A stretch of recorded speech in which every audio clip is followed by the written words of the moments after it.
Welcome to our YouTube channel. ચલો વિદ્યાર્થીઓ, ગયા પીરિયડની અંદર આપણે 4 સુધીની આમનોંધ પૂર્ણ કરી. આજે આપણે 5 નંબરની આમનોંધ તરફ જશું, જેમાં આમનોંધ છે દેવાના ખાતા એટલે કે જવાબદારીના ખાતા બંધ કરી તેની ચોપડે કિંમતે માલ મિલકત નિકાલ ખાતે જમા બાજુ લઈ જવામાં આવે ત્યારે. આગળ આપણે મિલકતના ખાતા બંધ કરવાનું શીખ્યા, જોગવાઈના ખાતા બંધ કરતા શીખી ગયા. જેમ મિલકત અને જોગવાઈના ખાતા બંધ થાય તો એ જ પ્રમાણે દેવા એટલે કે જવાબદારીના ખાતા પણ બંધ થવા જોઈએ. તો દેવું એટલે કે જવાબદારી જે હંમેશા હોય એને મૂળ સ્થાને જમા હોય. ગયા પીરિયડમાં પણ આપણે ચર્ચા કરી હતી કે કોઈ પણ વસ્તુ બંધ થાય તો એની મૂળ સ્થાન છોડી સામેની બાજુ એને લઈ જવાની. તો દેવું હંમેશા જમા હોય તો એને બંધ કરીને ક્યાં લઈ જવાનું? ઉધાર બાજુ. રાઈટ, તમે સાચું વિચાર્યું, ઉધાર બાજુ. ઉધાર બાજુ લઈ જશું તો વિસર્જન સમયે આપણે એક જ ખાતું તૈયાર કરેલું હોય, તે છે માલ મિલકત નિકાલ ખાતું. તો આમનો દેવી બને તો દેવા કયા કયા? તો દેવી હુંડી, લેણદારો જેનું બીજું નામ દેવું, બેંક ઓવરડ્રાફ્ટ, પ્રોવિડન્ટ ફંડ, કર્મચારી નફાભાગ ભંડોળ, ચૂકવવાના બાકી ખર્ચા હોય અને અગાઉથી મળેલ આવક હોય. આ તમામ પ્રકારના દેવાના ખાતા બંધ કરી એને ઉધાર કરવાના અને જમામાં તે માલ મિલકત નિકાલ ખાતે લઈ જવાનું. જે રકમ છે એ તમામ રકમ ઉધાર લખી એનો સરવાળો લખી આપણે જમા બાજુ. તો જ્યારે તમે માલ મિલકત નિકાલ ખાતાની ટૂંક નોંધ અને એના ખાતાનો જો તમે પીરિયડ સમજેલા હોય તો એ ખાતાની અંદર માલ મિલકત નિકાલ ખાતાની જમા બાજુ પરચુરણ દેવા આપણે લખેલા હોય. આ તમામ દેવા માલ મિલકત નિકાલ ખાતાની જમા બાજુ આપણે લખવાના હોય. કારણ કે તમે આમનોંધની જો ખતવણી કરો તો ખતવણી એવી બને કે માલ મિલકત નિકાલ ખાતાની જમા બાજુ શું લખાય? તો દેવી હુંડી ખાતે લખાય, લેણદારો ખાતે લખાય, બેંક ઓવરડ્રાફ્ટ ખાતે લખાય, પ્રોવિડન્ટ ફંડ ખાતે લખાય, કર્મચારી નફા ભાગ, ચૂકવવાનો બાકી ખર્ચને અગાઉ. આમાંથી જે રકમ આપણે આપેલી હોય તે તમામ રકમ આપણે ત્યાં માલ મિલકત નિકાલ ખાતેની જમા લખીએ તો આમનો દેવી બને. કોઈ પણ દેવા જે બંધ થાય એને ઉધાર કરવાના, એટલે કે દેવા ખાતે ઉધાર તે માલ મિલકત નિકાલ ખાતે. આ આપણી દેવાની આમનોંધ બંધ કરવાની શીખ્યા. ત્યાર પછી આગળની આમનોંધ તરફ જઈએ. હવે આપણે આમનોંધ નંબર 6માં જઈએ. મિલકતોનું વેચાણ કરવામાં આવે. વિસર્જન થાય એટલે સૌપ્રથમ પહેલાં બધા ખાતા બંધ થાય. તો આપણે પહેલાં મિલકતના ખાતા બંધ કર્યા, પછી દેવાના ખાતા બંધ થયા, જોગવાઈના ખાતા, બધા જ ખાતા બંધ થયા. હવે આપણું પ્રક્રિયા છે આ મિલકતોનું જે પહેલું ખાતું બંધ થયું હતું એને વેચાણ કરવાનું. મિલકતો વેચીએ, કોઈ પણ વસ્તુ આપણે વેચાણ કરીએ તો આપણી પાસે પૈસા આવે, રોકડ આવે. તો રોકડ આપણે શું કરવી પડે? ઉધાર. તો આપણે તમામ ખાતા જે બંધ કરેલા છે મિલકતના, એ તમામ ખાતાની મિલકતને આપણે આમનોંધ એવી બનેલાવી હતી કે માલ મિલકત નિકાલ ખાતે ઉધાર તે જે મિલકત ખાતે આવી આવે. તો તમામ મિલકતનું ખાતું આપણે બંધ કરી માલ મિલકત નિકાલ ખાતે ભેગું કર્યું હતું. હવે આ તમામ મિલકતને આપણે વેચી દઈએ છીએ તો મિલકત આપણી પાસેથી જાય એટલે માલ મિલકત નિકાલ ખાતું જે આપણે ઉધાર કર્યું હતું એને હવે આપણે જમા સાઈડ જવા દેવાનું. તો પહેલો તમે આમનોંધ જુઓ, તેમાં લખેલું છે માલ મિલકત નિકાલ ખાતે જમા. તો આ જમા થઈ મિલકત જાય તો મિલકતના પૈસા આપણી પાસે આવે, રોકડ આવે. તો આમનોંધ બની રોકડ ખાતે ઉધાર. તો પહેલું છે આપણી એ મિલકતો વેચતા ખરેખર ઉપજેલ રકમ માલ મિલકત નિકાલ ખાતે જમા કરવામાં આવે છે. કારણ કે આપણી પાસે રોકડ આવે છે તો રોકડ અથવા બેંક ખાતે ઉધાર તે માલ મિલકત નિકાલ ખાતે. તો ઉદાહરણ તરીકે એક સમજીએ. ધારો કે મારી પાસે જમીન 6 લાખ રૂપિયાની છે, વિસર્જનનો સમય છે, મકાન છે 15 લાખનું છે, વિસર્જનનો સમય છે. તો આપણે સૌપ્રથમ પહેલાં જમીન અને મકાનનું ખાતું બંધ કરવું પડે. તો આમનો દેવી બને માલ મિલકત નિકાલ ખાતે ઉધાર તે જમીન ખાતે અને તે મકાન ખાતે. તો આ બંનેની જમીનના 6 અને મકાનના 15 એટલે 21 લાખ. તો માલ મિલકત નિકાલ ખાતે ઉધાર 21 લાખ તે જમીન ખાતે અને તે મકાન ખાતે. હવે આની આપણે ચોપડે કિંમત ઉપજે અથવા મૂળ કિંમત જે ઉપજતી એટલે રોકડ આપણી પાસેથી આવે.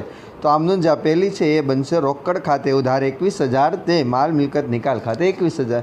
જે ઉપર 21 ઉધાર હતા એને આપણે શું કરવાના? જમા કરવાના. આ આપણે રોકડમાં વહીવટ થાય ત્યારે. કોઈ એવો સંજોગ બને કે આ જ મિલકત જે આપણે બંધ કરેલી છે એમાંથી અમુક મિલકત કોઈ ભાગીદાર લઈ જાય ત્યારે. તો બી નામનો ઓપ્શન તમને દેખાય છે કે ભાગીદાર કોઈ મિલકત લઈ જાય ત્યારે. તો ભાગીદાર મિલકત લે છે તો લાભ લેનાર કોણ છે? ભાગીદાર છે, તો આપણા નિયમ પ્રમાણે લાભ લેનાર ખાતે શું થવું જોઈએ? ઉધાર. લાભ લેનાર ખાતે ઉધાર. ધારો કે કોઈ પણ રામ લાભ લઈ જાય છે તો રામના મૂડી ખાતે ઉધાર, તે માલ મિલકત નિકાલ ખાતે. ત્યાં તમારે મિલકતનું કોઈ નામ લખાતું નથી, કારણ કે મિલકતનું ખાતું હંમેશા શું થઈ ગયું છે? બંધ છે. ધારો કે ઉપરનું જ આપણે ઉદાહરણ લઈએ તો મકાન છે એ રામ લઈ જાય છે તો આમનું નહીં બને. રામના મૂડી ખાતે ઉધાર, તે માલ મિલકત નિકાલ ખાતે 15 લાખ 15 લાખ. તો ઉપરની રોકડમાં 6 લાખ જ વધે, કારણ કે 6 લાખ રોકડા આવ્યા અને 15 લાખ રામ લઈ જાય છે. તો આ રીતે જ્યારે રોકડમાં મિલકતનું વેચાણ થાય તો રામનોંધ નંબર એ બને રોકડ અથવા બેંક ખાતે ઉધાર, પૈસા આવે છે તો ઉધાર, તે માલ મિલકત નિકાલ ખાતે. અને બીજી બને છે કોઈ ભાગીદાર લઈ જાય ત્યારે જે તે ભાગીદારના મૂડી ખાતે ઉધાર, તે માલ મિલકત નિકાલ ખાતે. વિશેષામાં આગળ જોઈએ. નોંધ આપેલી છે, પેઢીના વિસર્જન સમયે દરેક દ્રશ્ય અને અદૃશ્ય મિલકતોની ઉપજવા ધારેલ કિંમત અવશ્ય આપવી. દ્રશ્ય કે અદૃશ્ય મિલકતોની કોઈપણ કિંમત ઉપજવા પાત્ર ન હોય તો એ અંગે દાખલામાં ખાસ ઉલ્લેખ કરવો. કોઈ ચોપડે નોંધાયેલા લેણદારોને તેની લેણી રકમ સાથે કોઈ મિલકત આપવામાં આવે ત્યારે આવી મિલકત અને આવા લેણદારો માલ મિલકત નિકાલ ખાતે લઈ જવામાં આવવાના હોવાથી જે તે મિલકતની ગણેલી ઉપજ કે જે તે લેણદારને ચૂકવેલી આ અંગે કોઈ નોંધ કરવાની રહેતી નથી. પહેલી નોંધ પહેલાં સમજીએ, પછી બીજી નોંધ સમજીએ. પહેલી નોંધ એવું કહે છે કે દ્રશ્ય અને અદૃશ્ય મિલકત છે તો એની ઉપજ કેટલાની મિલકત છે. ધારો કે આપણે જોયું હતું કે જમીન 6 લાખ હતી, મકાન 15 લાખ આપણે લીધું હતું આગલા ઉદાહરણમાં. તો એ જમીનના કેટલી કિંમત આવે તેમ છે? 6 લાખમાંથી વધે છે કે ઘટે છે? મકાનના 15 લાખ છે, વધે છે કે ઘટે છે? એનો ઉલ્લેખ કરવાનો હોય છે. જો દ્રશ્યમાં કોઈ ઉલ્લેખ ન હોય તો જે છે એ જ તમારે લેવાની હોય છે. આ યાદ રાખજો, ખાસ નોંધ લખી લેજો. જ્યારે વિસર્જન સમયે દ્રશ્ય કિંમતની ઉપજ અંગે કોઈ સૂચના ન હોય ત્યારે જે કિંમત એની મૂળ છે એ જ કિંમત ઉપજે છે તેવું ધારાય છે. પણ જ્યારે અદૃશ્ય કિંમતની અંદર એની સૂચના ન હોય ઉપજની તો એની ધારણા આપણે કરી શકતા નથી. એટલે અદૃશ્યમાં હંમેશા એ રકમ આપેલી હોવી જોઈએ અને દ્રશ્યમાં જો રકમ ન હોય તો એની મૂળ કિંમત છે એ જ એની ઉપજ કિંમત બને છે. એટલે આ એક અગાસી ઉપર તમારે હાંસિયામાં તમારે નોંધ લખવાની રહેશે. બીજો મુદ્દો એમ કે છે કે ધારો કે તમારે કોઈને 15 લાખ દેવાના છે અને એની સામેથી આપણે કોઈ વસ્તુ આપણે લઈએ છીએ, તો એમ છે કે લેણદારની સામે એને આપણે મિલકત આપીએ છીએ. ધારો કે 15 લાખની સામે એને આપણે 15 લાખની મિલકત આપી દઈએ. લેવાના છે એની પાસેથી અથવા આપણી પાસેથી માગે છે. એ માગતો વ્યક્તિ આપણો લેણદાર છે, એ લેણદાર આપણી પાસેથી 15 લાખ રૂપિયા માગે છે અને આપણે એને 15 લાખનું મકાન આપી દઈએ તો એની સામે એની એન્ટ્રી કાઢી એની નોંધ કરવાની રહેતી નથી, કારણ કે આપણે એને 15 લાખ દેવાના છે અને સામે એને 15 લાખ લેવાના છે. જો કોઈ ઉપજમાં તો વધારો ઘટાડો થાય તો એની નોંધ થાય, બાકી એની નોંધ થતી નથી. એટલે પહેલી નોંધ એવી હતી કે દ્રશ્ય કિંમતમાં કોઈ સૂચના ન હોય તો એની મૂળ કિંમત ધ્યાનમાં લેવી અને અદૃશ્યમાં એની ઉપજ આપવાની રહેશે. અને બીજી નોંધ એવી છે કે લેણદારને કોઈ રકમ આપવાની હોય તો આપણે એને મિલકત આપી દઈએ તો એની સામે એની નોંધ કરવાની રહેતી નથી.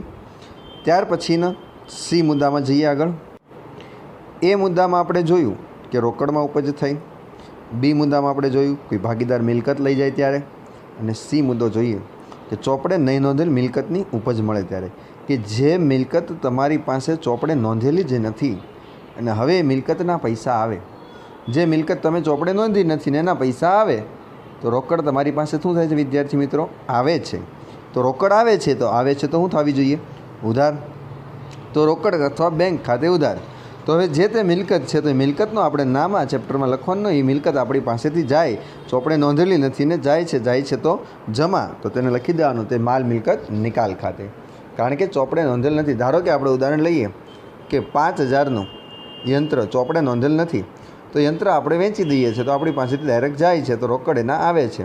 તો આપણે લખાય રોકડ / બેંક ખાતે ઉધાર 5000, તે માલ મિલકત નિકાલ ખાતે 5000. આ રીતે બાબત જેમાં તમારે લખવાનું કે ચોપડે નહીં નોંધેલ મિલકતના ઉપજ્યા તેના. આ રીતે મિલકતનું વેચાણમાં આપણી પાસે 3 વિકલ્પ હોય છે. સૌપ્રથમ મિલકતનું ખાતું બંધ કરવાનું આપણે આગલા પીરિયડમાં શીખ્યા હતા. હવે આમાં એ મિલકતના ખાતા બંધ થાય ત્યાર પછી એના રોકડા કરવાના હોય છે, વેચાણ કરવાનું હોય છે, તો એના પૈસા આપણે આવતા હોય છે. તો તેમાં આપણે 3 વિકલ્પ હોય. પહેલો વિકલ્પ રોકડમાં મિલકતનું વેચાણ થાય ત્યારે, બીજો વિકલ્પ કોઈ ભાગીદાર મિલકત લઈ જાય ત્યારે, અને ત્રીજો વિકલ્પ ચોપડે નહીં નોંધેલ મિલકતનું વેચાણ કરવામાં આવે ત્યારે. આ 3 વિકલ્પ હતા. ત્યાર પછી મિલકતમાં યાદ રાખવાનું, દ્રશ્ય મિલકત જે કોઈ સૂચના ન હોય તો તેની મૂળ કિંમત છે તે મૂળ કિંમતે જ તેની ઉપજ કરવામાં આવે છે. અદ્રશ્ય મિલકત એટલે કે પાઘડી, પેટર્ન, ટ્રેડમાર્ક, કોપીરાઇટ આવી અદ્રશ્ય જે મિલકત છે એની ઉપજ અંગે કોઈ સૂચના ન હોય તો આપણે તેની મૂળ કિંમત મુજબ સૂચના મુજબ મૂળ કિંમત મુજબ એનું ઉપજ કરી શકશું નહીં. જો સૂચના હોય તો તે મુજબ એની ઉપજ થશે. ત્યાર પછી કોઈ લેણદારને આપણે મિલકત આપી દઈએ તો મિલકતની સામે લેણદારનું જે ચૂકવણી થાય છે તો એની નોંધ ચોપડે કરવામાં આવતી નથી. આ બાબતની ચર્ચા આપણે આમાં કરી. ત્યાર પછીની આમનોંધ તરફ આગળ જઈએ. નેક્સ્ટ આમનોંધ. હવે આપણે આગળ જોઈએ તો આમનોંધ નંબર 7, પેઢીના દેવા ચૂકવવામાં આવે. હવે આપણે મિલકતનું વેચી દીધી, મિલકત વેચી એટલે એના પૈસા આવ્યા, રોકડમાં આવ્યા, તો રોકડા આવ્યા છે તો હવે આપણે વિસર્જન કરવાનું છે. તો જેનું આપણે પેઢીમાં દેવું છે એ દેવાની શું કરવી પડશે? ચૂકવણી કરવી પડશે. તો 7 નંબરની આમનોંધ જોઈએ. પેઢીના દેવા ચૂકવવામાં આવે. દેવા ચૂકવાય એ પહેલાં એની આમનોંધનું ખાતા બંધ થાય છે. જે આપણે આગળ જોયા કે પેઢીના દેવા એટલે કે જવાબદારીના ખાતા બંધ કર્યા હતા, જેમાં આપણે જવાબદારી તમામ ઉધાર કરી હતી અને માલ મિલકત નિકાલ ખાતું જમા કર્યું હતું. તો હવે ત્યાં માલ મિલકત નિકાલ ખાતું જમા થયું છે. તો હવે તમે અહીં જોઈ શકશો કે માલ મિલકત નિકાલ ખાતું શું થશે? ઉધાર. તો પેઢીના દેવા ચૂકવવામાં આવે ત્યારે એમાં પણ જે મિલકતમાં 3 ઓપ્શન હતા એ જ રીતે આમાં પણ 3 ઓપ્શન છે. તો પહેલો ઓપ્શન, પેઢીના દેવા રોકડેથી ચૂકવવામાં આવે ત્યારે. કેવી રીતના ચૂકવવામાં આવે છે? રોકડેથી ચૂકવવામાં આવે. ત્યારે રોકડેથી ચૂકવો તો આપણી પાસેથી વિદ્યાર્થીઓ રોકડ જાય. તો આપણે પહેલાં જ જોયું, જાય છે તો જમા, તે રોકડ અને બેંક ખાતે શું કરવાની? જમા કરવાની. તો આ તમામ વસ્તુ જમા થઈ, રોકડા જાય છે તો જમા, તો આપણે માલ મિલકત નિકાલ ખાતાને શું કરવાનું? ઉધાર. કારણ કે આપણે પરચુરણ દેવા કરી કે સમૂહમાં આપણે તેનું ખાતું બંધ કરેલું હોય છે. જો તમે માલ મિલકત નિકાલ ખાતું તમારી બાજુમાં તૈયાર હોય બુકની અંદર, ન હોય તો તમે ખોલીને જોઈ શકો છો. તો આની આમનોંધ તમને માલ મિલકત નિકાલ ખાતાની ઉધાર બાજુ રોકડ અથવા બેંક ખાતે અને કાઉન્સમાં લખેલું હશે ચૂકવણી. આવો નમૂનો આપણે શીખેલા છે. જેમ આપણે આગળ મિલકતનું શીખ્યા તો મિલકતની તમને જમા બાજુ દેખાતી હોય કે ત્યાં આપણે લખ્યું હોય રોકડ / બેંક, કાઉન્સમાં લખેલું હોય મિલકતનું વેચાણ. આની તમને ઉધાર બાજુ માલ મિલકત નિકાલ ખાતાની ઉધાર બાજુ તમને લખેલું હશે રોકડ / બેંક, કાઉન્સમાં લખેલું હશે દેવાની ચૂકવણી થાય છે. જે રીતે મિલકતમાં કોઈ ભાગીદાર લઈ જતો હોય એ જ રીતે દેવામાં પણ કોઈ ભાગીદાર જ્યારે એમ કહે કે હું દેવું ચૂકવી દઈશ, એ જવાબદારી સ્વીકારતો હોય. કારણ કે ભાગીદારની જવાબદારી અમર્યાદિત હોવાના કારણે જવાબદારી સ્વીકારતો હોય છે. ત્યારે આપણે જોઈએ આમનોંધ નંબર બી, કોઈ ભાગીદાર દેવું ચૂકવે કે ચૂકવવાની જવાબદારી સ્વીકારે. તો જેમ આપણે રોકડ / બેંક જાય તો જમા, અહીંયા ભાગીદાર લાભ આપશે, લાભ લેનાર ખાતે ઉધાર, લાભ આપનાર ખાતે જમા. લાભ આપે છે તો લાભ આપનાર ખાતે જમા. જે ભાગીદાર આપણે લાભ આપશે તે ભાગીદારનું નામ આપણે જમા કરવાનું ને માલ મિલકત નિકાલ ખાતે શું કરી દેવાનું? ઉધાર. તો માલ મિલકત નિકાલ ખાતે ઉધાર તે જે તે ભાગીદારના મૂડી ખાતે જમા થાય છે. તો કારણ કે ભાગીદાર લાભ લેનાર ખાતે ઉધાર હોય ને લાભ આપનાર ખાતે જમા. અહીંયા આપણે ભાગીદારે લાભ આપ્યો છે એટલે ભાગીદારને આપણે શું કરવાનો? જમા. રામ હોય તો રામના મૂડી ખાતે જમા થાય અને માલ મિલકત નિકાલ ખાતે ઉધાર થાય. આ રીતે જ્યારે રોકડમાં ચૂકવણી થાય ત્યારે પહેલી આમનોંધ, દેવાની ચૂકવણી જ્યારે કોઈ ભાગીદાર સ્વીકારે ત્યારે બીજી આમનોંધ. આ રીતે 2 આમનોંધ થઈ. આ જ રીતે આપણે આગળ જોઈએ. નેક્સ્ટ નોંધની અંદર ધ્યાન આપીએ તો ચોપડે દર્શાવેલ કોઈ દેવાની ચૂકવણી આ અંગે કોઈ સૂચના ન હોય તો પેઢીના વિસર્જન સમયે દેવા ચોપડે કિંમતે ચૂકવેલ છે તેમ સમજવા. જેમ આપણે જોયું હતું કે દ્રશ્ય મિલકતમાં કોઈ સૂચના ન હોય તો જે મિલકત છે એ જ સમજવાની. એ જ રીતે વિદ્યાર્થીઓ આયા પણ કહેવામાં આવે છે કે દેવા અંગે કોઈ સૂચના ન હોય તો તે મારે દેવાની રકમ જે એની ચોપડે દર્શાવેલી છે એ જ રીતે એને ચૂકવણી કરવાની હોય છે. એવી આ નોંધ છે. અગાસી ઉપર આ નોંધ લખી દેવી.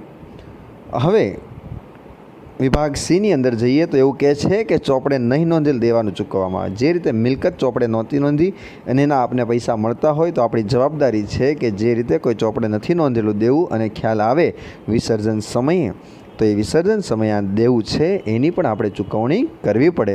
તો ચૂકવણી કરશું તો આપણી પાસેથી રોકડ અથવા બેંક આપણી પાસેથી જાય જાય તો જમા તો રોકડ ઓબ્લિક બેંક ખાતે જમા તો માલ મિલકત નિકાલ ખાતે ઉધાર. આ રીતે જ્યારે કોઈ દેવાની ચૂકવણી કરવાની બાકી છે, નહીં નોંધેલ દેવું છે, તો એને પણ આપણે ચૂકવવાનું હોય છે. તો માલ મિલકત નિકાલ ખાતે ઉધાર તે રોકડ ઓબ્લિક બેંક ખાતે. આમાં પણ તમને કોઈ જગ્યાએ તમારે દેવાનું નામ લખવાનું હોતું નથી. ત્યાર પછી બાબજિયામાં લખી દેવાનું કે નહીં નોંધેલ દેવાની ચૂકવણી કરી તેના. તો આ પીરિયડની અંદર આપણે સૌપ્રથમ સમજ્યા દેવાના ખાતા બંધ કર્યા. દેવાના ખાતાની બંધની અંદર દેવા જવાબદારી ઉધાર કરવાની, માલ મિલકત નિકાલ ખાતું જમા કરવાનું. ત્યાર પછી દેવાના ખાતા બંધ થાય એટલે આપણે મિલકતનું વેચાણ કરવામાં આવે છે. મિલકતના ખાતા પણ બંધ થઈ ગયા હોય તો મિલકતનું વેચાણ થાય. તો મિલકતના વેચાણની અંદર આપણે 3 વિકલ્પ વિચારવાના. પહેલો, રોકડેથી વેચાણ થાય તો રોકડ ઓબ્લિક બેંક ખાતે ઉધાર તે માલ મિલકત નિકાલ ખાતે. બીજો, ભાગીદાર તો ભાગીદારના મૂડી ખાતે તે માલ મિલકત નિકાલ ખાતે. અને ત્રીજો, કોઈ મિલકત જ્યારે આપણે નોંધેલી નથી તો એની પણ રોકડ ખાતે ઉધાર તે માલ મિલકત નિકાલ ખાતે. ત્યાર પછી એમાં મહત્ત્વની જે નોંધ હતી તે ફરી વખત બોલું છું, ધ્યાન આપજો કે જ્યારે દ્રશ્ય મિલકત એટલે કે જમીન, મકાન, ફર્નિચર યંત્ર માટે કોઈ સૂચના ન હોય ઉપજ અંગે તો એની મૂળ કિંમત ઉપજે છે તે જ રીતે આપણે એની ઉપજ કરવાની હોય છે. જ્યારે અદૃશ્ય મિલકત, પાઘડી, પેટર્ન, ટ્રેડમાર્કમાં જો સૂચના હોય તો તે મુજબ ઉપજ કરવાની, સૂચના ન હોય તો તેની ઉપજ આપણે કરી શકતા નથી. હવે આપણે ઉપજ થઈ ગઈ છે તો આપણે પેઢીનું દેવું ચૂકવવું પડે વિસર્જન સમયે. તો પેઢીનું દેવું ચૂકવવા માટે સૌપ્રથમ રોકડેથી ચૂકવવામાં આવે તો માલ મિલકત નિકાલ ખાતે ઉધાર તે રોકડ ખાતે. જો કોઈ ભાગીદાર ચૂકવે તો ભાગીદાર લાભ આપનાર છે તો એને જમા કરવાનો, માલ મિલકત નિકાલ ખાતે ઉધાર તે ભાગીદારના મૂડી ખાતે. હવે દેવામાં પણ યાદ રાખવાનું, જો કોઈ સૂચના ન હોય તો દેવું પણ આપણે જે ચોપડે કિંમત છે એ જ કિંમતે એની ચૂકવણી થાય. અને અમુક દેવું જે ચોપડે નોંધવાનું બાકી છે એની પણ ચૂકવણી કરવાની હોય તો માલ મિલકત નિકાલ ખાતે ઉધાર તે રોકડ ઓબ્લિક બેંક ખાતે. હવે આપણે આ પીરિયડની અંદર આટલું સમજ્યા. આગળના પીરિયડની પણ આમનોંધ અને આ પીરિયડની આમનોંધ બંને આમનોંધ સરખાવી યોગ્ય રીતે વાંચન કરી ત્યાર પછી આપણે નેક્સ્ટ પીરિયડની અંદર આગળ જશું. જે આમનોંધ ન સમજાય તે ખાસ સમજવાનો પ્રયત્ન કરવો, તો પણ ન સમજાય તો મારો કોન્ટેક્ટ કરી મને ફોન કરી અને સમજનું સોલ્યુશન લઈ લેવું. ત્યાર પછી આગળના પીરિયડની અંદર આપણે વધારે આમનોંધ તરફ જશું. ત્યાં સુધી આ તમામ આમનોંધનું રિવિઝન કરવું.